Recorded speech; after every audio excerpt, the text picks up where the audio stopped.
terpercaya. Tawarkan perlindungan dan kawal proses hukum, LPSK temui keluarga Prada Luki. Serukan keadilan, warga Nagekeo gelar aksi 1000 lilin untuk Prada Luki. Ribuan narapidana di NTT dapat remisi dari Presiden.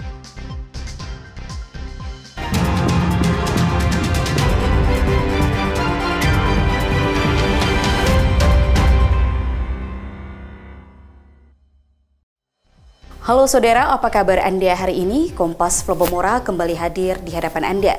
Selain 3 informasi utama tadi, tim redaksi kami telah menyiapkan sejumlah informasi penting dan inspiratif lainnya untuk Anda. Bersama saya, Karlin Wulandari, kita jalan Kompas Flobomora di Kompas TV, independen terpercaya.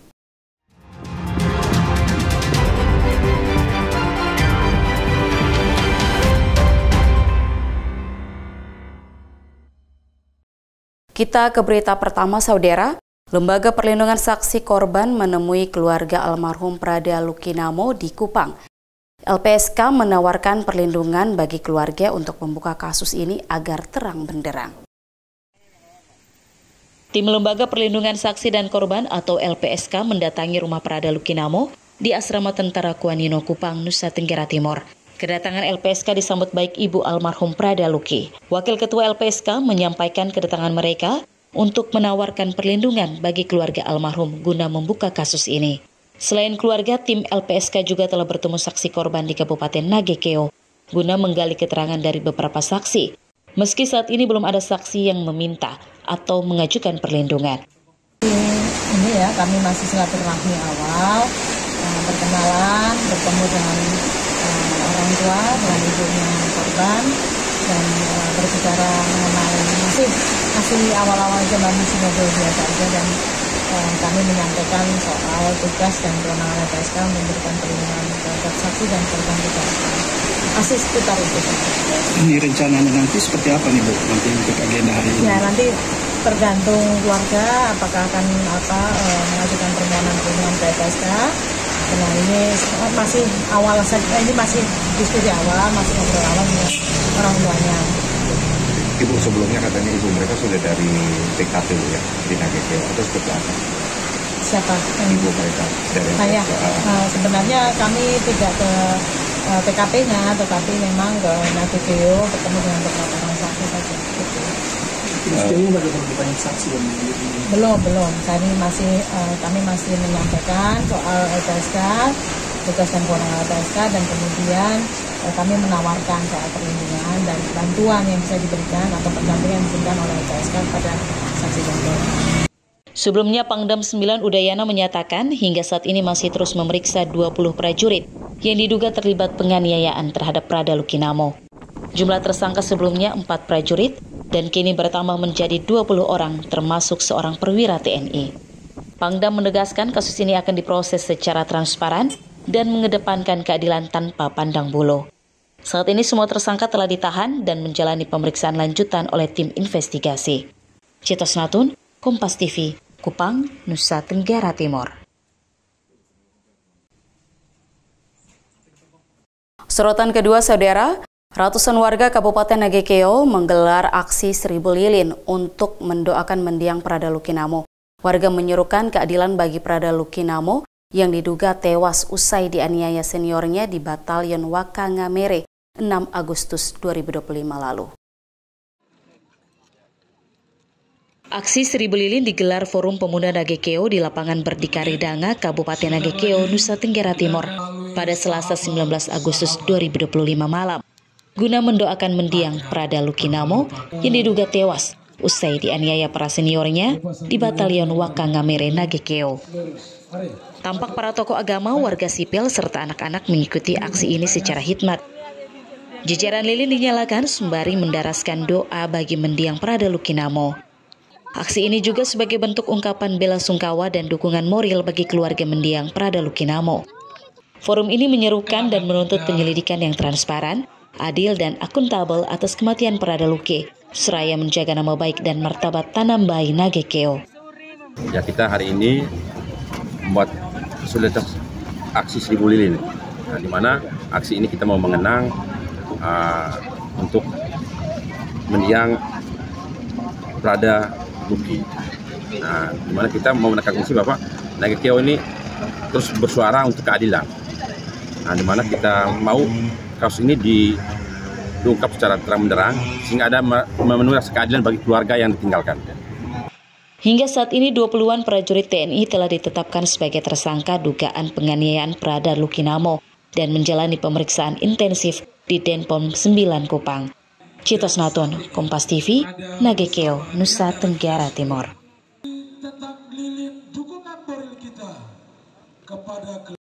Kita ke sorotan ketiga, saudara. Ribuan narapidana di Nusa Tenggara Timur mendapat remisi dari Presiden Prabowo. 24 narapidana lainnya dinyatakan bebas bersyarat. Sebanyak 2.283 narapidana di Provinsi Nusa Tenggara Timur mendapat remisi dari Presiden Prabowo pada momen Hari Ulang Tahun Negara Republik Indonesia ke-80. Remisi ini diserahkan langsung oleh Gubernur NTT, didampingi seluruh Forkopimda Provinsi NTT di Lapas Kupang. Gubernur NTT berharap narapidana yang mendapat remisi bisa menata hidup baik dan mereka yang bebas bisa menjadi warga negara yang baik. Ya, terima kasih buat Pak Menteri Imigrasi dan Pemasyarakatan dan juga buat Dirjen Lapas. Nanti dengan remisi ini semoga yang mendapatkan tuh bisa lebih baik lagi lah, mempersiapkan diri untuk jadi warga binaan, dan yang sudah keluar atau sudah keluar itu betul-betul bisa nanti bisa menjadi warga negara yang baik setelah keluar dari lapas. Direktorat Jenderal Pemasyarakatan NTT mencatat remisi tahun ini diberikan dalam 2 skema, yakni remisi umum sebanyak 2.283 napi dan remisi dasawarsa sebanyak 2.281 napi. Sementara itu 24 napi dinyatakan bebas bersyarat. Citos Natun, Kompas TV, Kupang, Nusa Tenggara Timur.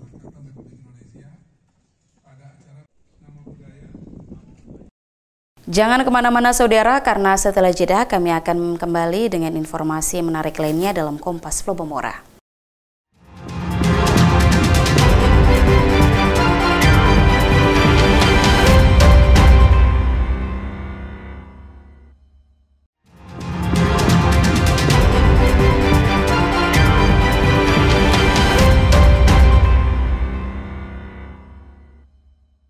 Terima kasih Anda masih menyaksikan Kompas Flobomora.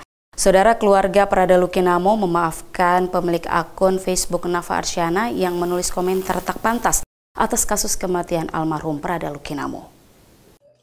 Ini dengar ya, bukan bilang masalah beta mau. Sepriana Paulina Mirpei, ibu kandung almarhum Prada Lukinamo, memaafkan pemilik akun Nafa Arsyana, yang mana sebelumnya pasca kematian Prada Lukinamo, akun tersebut menuliskan komentar yang menyakiti hati keluarga besar.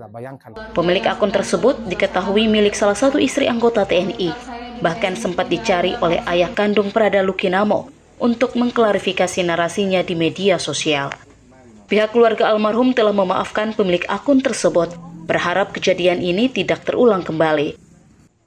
Baiklah, saya sudah melihat video yang beredar tentang permintaan maaf dari seorang ibu Sid yang telah mengucapkan kalimat-kalimat yang menurut saya tidak punya rasa empati terhadap kami keluarga yang berduka. Saya sebagai orang beriman, kalau ibu itu dan suaminya sudah duduk bersama dan klarifikasi permintaan maaf, saya memaafkan. Tapi saya mohon jangan pernah lagi mengulang kesalahan yang sama. Saat ini 20 tersangka anggota TNI telah ditahan guna menjalani pemeriksaan. LPSK juga akan mendampingi keluarga korban selama proses kasus kematian Prada Lukinamo. Citos Natun, Kompas TV, Kupang, Nusa Tenggara Timur. Informasi berikutnya saudara, satu gedung kantor Balai Penjamin Mutu Pendidikan NTT habis dilalap si jago merah. Belum diketahui penyebabnya, namun dugaan kuat api muncul dari tumpukan kayu di belakang kantor. Sebuah gedung kantor Balai Penjamin Mutu Pendidikan NTT di Kelurahan Ekoten 1, Kota Kupang, Nusa Tenggara Timur habis terbakar pada Rabu sore 13 Agustus 2025. Kobaran api yang merambat disertai angin kencang menyebabkan sebagian isi dalam kantor habis terbakar.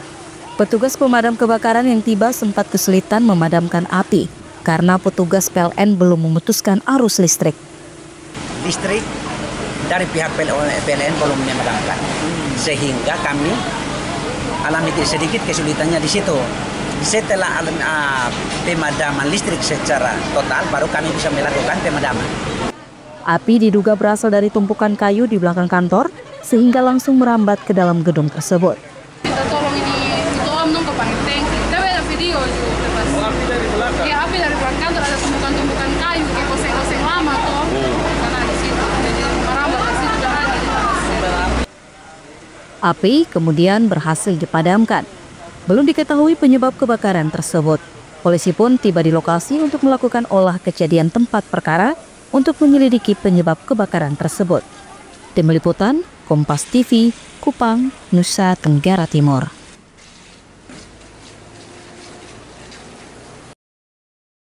Panen raya tebu di kawasan Transmigrasi Melolo, Sumba Timur, NTT dihadiri langsung oleh Menteri Koordinator Bidang Infrastruktur Agus Harimurti Yudhoyono dan Menteri Transmigrasi Muhammad Iftithah Sulaiman Suryanegara.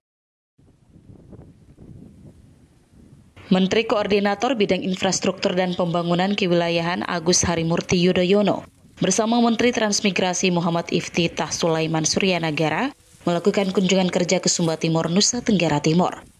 Kedua menteri didampingi Wakil Gubernur Joni Asadoma bersama pemerintah Sumba Timur tidak hanya menyaksikan tetapi juga ikut turun ke lahan untuk memanen tebu secara langsung. Kehadiran mereka menunjukkan kolaborasi lintas kementerian dalam mendukung pengembangan industri dan peningkatan infrastruktur di wilayah transmigrasi. Dan sebentar lagi kita sama-sama akan melakukan panen raya tebu di Sumba Timur ini, di mana kita harapkan ke depan MSM bersama jajaran pemerintah termasuk khususnya Kementerian Transmigrasi dengan dukungan pemerintah Provinsi NTT dan pemerintah Kabupaten Sumba Timur bisa sama-sama mengawal industri tebu yang diharapkan bisa berkontribusi secara positif untuk mewujudkan ketahanan bahkan swasembada gula di tanah air, utamanya di kawasan timur Indonesia.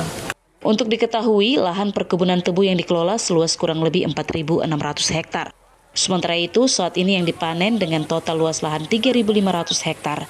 Diharapkan dengan kehadiran perusahaan dapat memberdayakan masyarakat lokal demi peningkatan ekonomi keluarga. Andi M. Yusuf, Kompas TV, Sumba Timur, Nusa Tenggara Timur.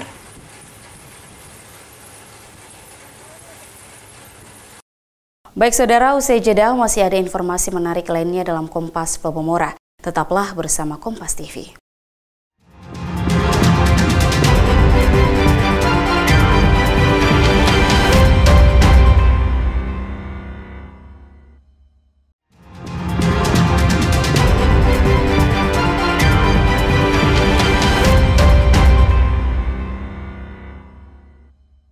Terima kasih Anda masih menyaksikan Kompas Plobomora. Informasi selanjutnya saudara, menyemarakan hari ulang tahun ke-80 kemerdekaan Republik Indonesia pada 17 Agustus 2025. Pemerintah Provinsi NTT menggelar kirab budaya bertajuk NTT Bagaya, merayakan warisan menyongsong masa depan. Kirab budaya ini diikuti 80 kelompok perwakilan instansi pemerintahan, sekolah dan kelompok etnis yang dilepas Gubernur NTT Emmanuel Melkiades Lakalena di alun-alun rumah jabatan gubernur. Perayaan kirab budaya tahun ini hadir dengan semangat baru, menghubungkan warisan budaya dengan pariwisata berkelanjutan yang kini menjadi tren global. Kearifan lokal dari 22 kabupaten di NTT seperti kain tenun, musik tradisional, tarian, kuliner dan upacara adat ditampilkan semenarik mungkin oleh masing-masing kelompok etnis peserta kegiatan ini.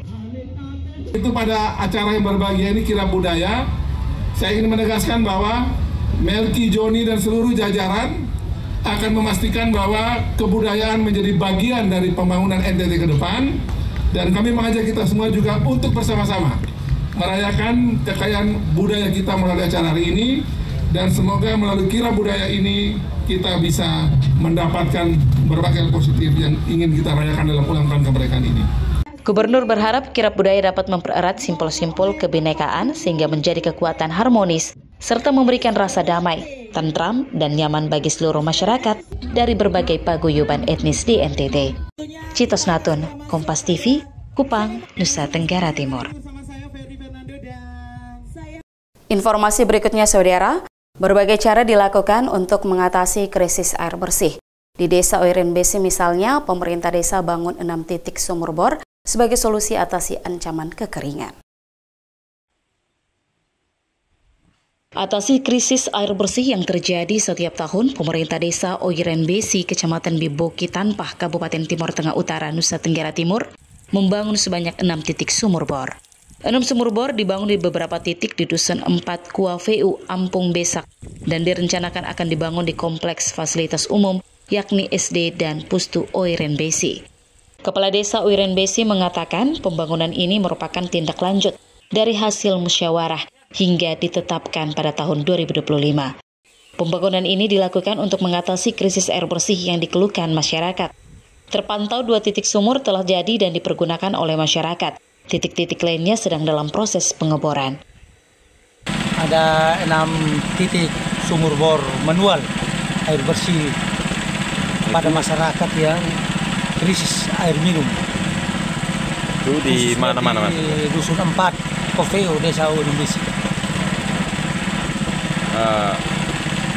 Apakah ini memang ada keluhan dari masyarakat terkait air bersih? Ini hasil musdus dari Dusun 4 yang mengeluh soal air minum, makanya dana desa tahun anggaran 2025 kita lewat Musdes waktu itu ditetapkan untuk 6 titik sumur bor.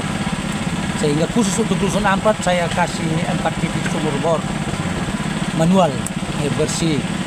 Nah, 2-nya di dalam yang kita lihat titik-titik yang sangat memerlukan air minum. Ini Bapak, untuk proses pekerjaannya sejauh ini hasilnya seperti apa? Hasilnya sementara berjalan dan yang lain sudah terpakai, yang lain sementara ada lakukan penyeboran. Pembangunan sumur bor ini membawa dampak besar bagi masyarakat. Masyarakat akhirnya dapat keluar dari krisis air bersih dan tidak mengeluarkan biaya ratusan ribu untuk membeli air bersih seperti tahun-tahun sebelumnya. Kalau tanggapan kami masyarakat, kami siap terima dan mudah-mudahan ada kebaikan untuk kami semua.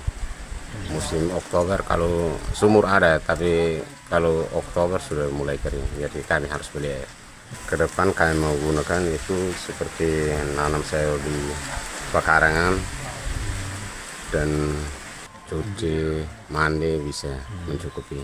Merasa senang kalau saat musdus kami angkat itu sama-sama dengan masyarakat dan terjawab. Berarti senang sekali ya. Pembangunan sumur bor ini diharapkan dapat dimanfaatkan sebaik mungkin selain untuk memenuhi kebutuhan sehari-hari, juga untuk pertanian yang dapat menopang ekonomi warga setempat. Liu Sikone, Kompas TV, Timur Tengah Utara, Nusa Tenggara Timur. Informasi berikutnya, saudara. Momen Hari Kemerdekaan ke-80 Negara Republik Indonesia disambut meriah warga Desa Letbaun Semau dengan menggelar lomba dayung sampan tradisional. Sorak-sorai warga Pulau Semau bergema ketika panitia melepas peserta lomba sampan tradisional di Embung Wikiban Desa Letbaun, Kecamatan Semau, Kabupaten Kupang, Nusa Tenggara Timur. Lomba dayung sampan tradisional dibagi dalam beberapa sesi. Setiap sampan terdapat 2 orang pendayung dan mereka mengandalkan kekuatan fisik serta kekompakan untuk mencapai garis finish yang berjarak kurang lebih 300 meter. Perlombaan ini menjadi salah satu agenda pemerintah desa untuk memperkenalkan destinasi wisata, juga dalam rangka merayakan Hari Ulang Tahun Desa Letbaun ke-19, sekaligus rangkaian kegiatan menyambut Hari Ulang Tahun Republik Indonesia ke-80. Orang mengenal pariwisata itu laut. Pulau Semau itu terkenal dengan laut, pasir putih, bagus segala macam. Kami punya juga, tapi saya mau kasih yang berbeda. Di Semau tidak hanya pantai pasir putih yang panas, tapi ada embung yang sejuk, yang hijau, yang menawarkan pesona, yang menawarkan sensasi yang berbeda. Jadi bisa saja orang menikmati laut, bisa juga mereka datang menikmati air embun yang kita sudah siapkan, ada fasilitasnya di sini. Selain sebagai hiburan rakyat, kegiatan ini juga menjadi ajang silaturahmi warga dan sarana melestarikan tradisi dayung sampan yang sudah turun-temurun. Pemerintah juga berjanji perlombaan dayung sampan tradisional ini akan diagendakan setiap tahun, sekaligus menjaga semangat gotong royong antar warga. Tim Liputan, Kompas TV, Kupang, Nusa Tenggara Timur. Saudara, informasi tadi sekaligus menutup perjumpaan kita dalam Kompas Plebomora hari ini. Tetaplah bersama Kompas TV, independen terpercaya. Kita akan segera bergabung dengan Kompas TV Jakarta untuk mengikuti acara selanjutnya. Saya Caroline Wulandari bersama seluruh kru Kompas TV Kupang pamit undur diri. Sampai jumpa.